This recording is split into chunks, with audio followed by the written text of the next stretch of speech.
Hello, नमस्ते सम्पूर्णलाई। आज चाहिँ मैले हामीहरू घर जाँदाखेरिको भिडियोहरू बनाएको छौँ। मेरो देवरको बिहाको लागि होइन। यहाँ हुनुहुन्छ हाम्रो माइला भाइ हुनुहुन्छ। हाम्रो घर अब अलिक ठिकठाक गर्दैछौँ हो। अनि अब यहाँनिर बेहुली भित्राउनुको लागि चाहिँ हामीहरू पुरा यहाँनिर तयारीहरू गर्दैछौँ। घरको हाम्रो तयारी हुँदैछ यो सबै चाहिँ हो।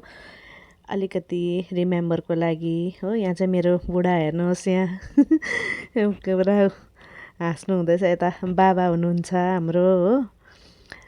यहाँनिर अब घर थारिङै भइरहेको छ। यहाँ मेरो छोरा हो। यहाँ बेहुला चाहिँ यस्तो छ यहाँनिर चाहिँ बेहुला पनि बिजी छ यहाँनिर हो। आमामा कम्बरमा बाँधी बाँधी बेहुला काम गरिरहेछ। यहाँ मेरो छोरा माइलो यहाँनिर चाहिँ म छु होइन। अब दिउँसोको 12 बजिसकिसक्यो हो। घरको हालत यस्तो छ हो। सबैजना बिजी छ बिजी। यो चाहिँ हाम्रो बाहिरबाट घर होइन।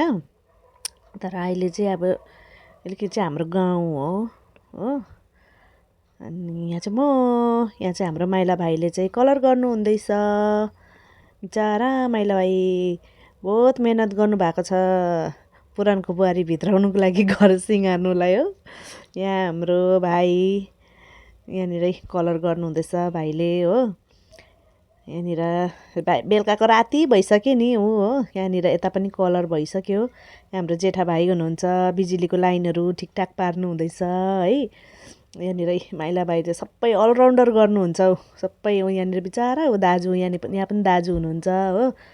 कलर गर्नु हुँदैछ बिचारा सबैजनाले मेहनत गर्नु हुँदैछ। यहाँ हाम्रो आनन्द भाइहरू पनि आउनुभयो हो नाम्चीबाट। सबै यहाँ अनिल भाइ पुरन बेहुलाको हालत चाहिँ यस्तो छ कलरै कलर हो। बाबा अरुण दाजु नानीहरू सुतिरहेछ हो। यहाँ चाहिँ म फेरि आएँ मेरो यहाँ जेठा छोरा चाहिँ दरस सार्दैछ सकि नसकी हाँस्दैछ हेर्नु नि। मैले रेकर्ड गरिदिएको हाँस्दैछ। यहाँनिर म चाहिँ कलर गर्दैछु फेरि हो। यहाँनिर मेरो माइलो छोराले रेकर्ड गरिदिएको अरे हो। मैले कलर गर्दै गरेको। आयो त्यो पनि मेरो पनि अलिक क्लिप आएछ। कम्बर दुखेर यस्तो भइरहेको थियो मलाई यतिखेर। पेन्ट चल्दैछ।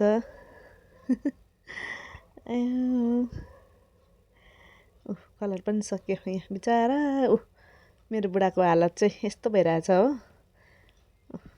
बेहुला यहाँनिर बेहुला पनि बिजोग छ बिमारी मान्छे। यहाँनिर भाइ कलर गर्दैछ भाइ पनि एक हिस्सा त गरिसकेछ। त्यसको भोलिपल्ट चाहिँ म चाहिँ यहाँनिर भाँडा धुनु बसेको अब हो। भाँडा टल्काउनुलाई हो। अब आउने बुहारीलाई बिचारा आउने बित्तिकै सबै काम गर्नु नपरोस् भनेर सबै गरिदिइराखेको नि। भाँडाहरू टल्काइदिँदैछु अब कलरहरू गरेर यस्तो मैला भइरहेको थियो कि भाँडाकुँडाहरू सबै धोइधाइ पारेर हो। अब बिहा घर हो अलिअलि त अब गर्नै परिहाल्यो नि होइन। सबै टलकटलिक पाऱ्यो। हात पनि यस्तो भएछ चौरी परेछ मेरो हात पनि हो। पानी बेसी खेलाएर घाँटी दुखेर यस्तो भइरहेको थियो यतिखेर मलाई। खुट्टा पनि सुन्निरहेछ हो। मेरो बुढाले अझै सकेको छैन कलर गर्नु हुँदैछ अझै। अब बाहिरको कलर चल्दैछ। चित्रे भाइले कलर गर्नु हुँदैछ यहाँनिर बिचारा अर्को भाइ चित्रे भाइको साथी पनि हुनुहुँदो रहेछ मेरो छोरा। एसकेएमको टी सर्ट लगाएर बिस्कुट खाँदै हिँड्दैछ। मेरो बुढाले पनि कलर सक्नु भएको छैन गर्नु हुँदैछ। योपालिको छुट्टी एक प्रकारको रमाइलो पनि भयो मजा पनि आयो हो। अब त्यो भाँडा धोइधाइ गरिसकेको भाँडाकुँडाहरू चाहिँ अब म चाहिँ थन्काउनु आँटेको हो। माथि भेट्दिनँ टेबल माथि चढेर थन्काएको नि हो। भेट्दैन त माथि। सबै कुरो अब थन्काउनु ओर्नु गरिसक्नुलाई अब छिटो छिटो काम सक्नु पऱ्यो नि त होइन। त्यही भएर अब थन्काउँदैछु। राति भइसकिसकेको थियो। मेरो बुढाले हेल्प गर्नु हुँदैछ मलाई।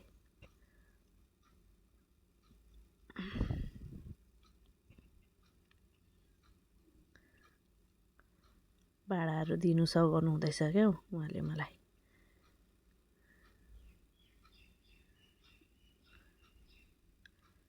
अब त्यो धोइधाइ परेको भाँडाकुँडा मिलाएर त राख्नु पऱ्यो नि होइन।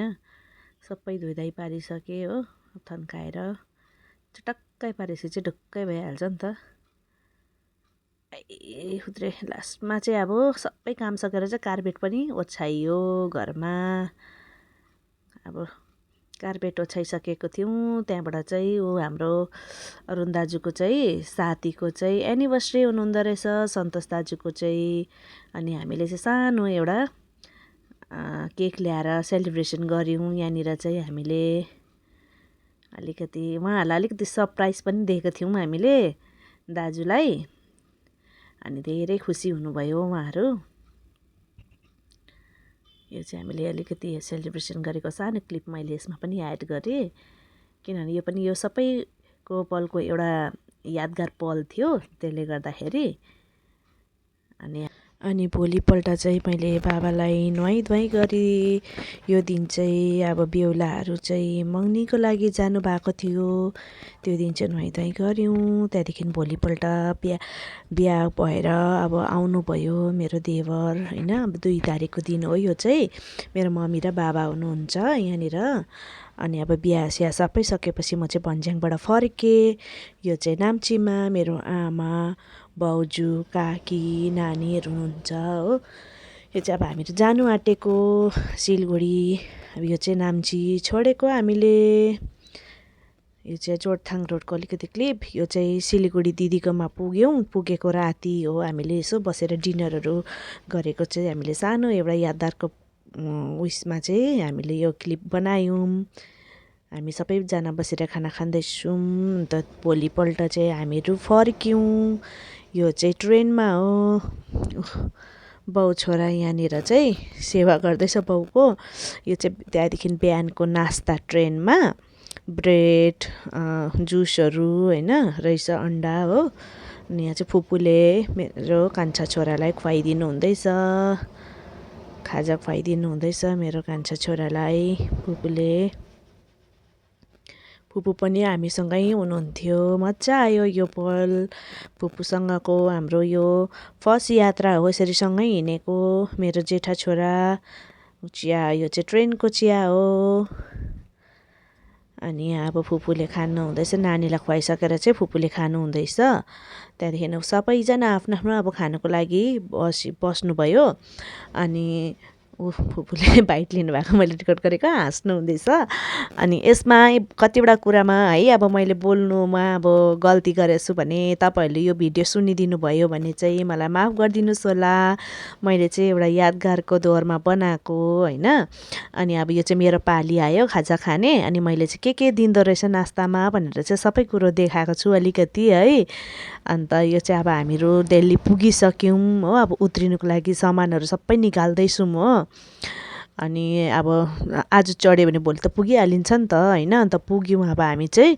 अनि अब कुल्ली लगाएर सामान धेरै थियो क्या, त्यसले गर्दाखेरि कुल्ली लगाउनु पर्यो।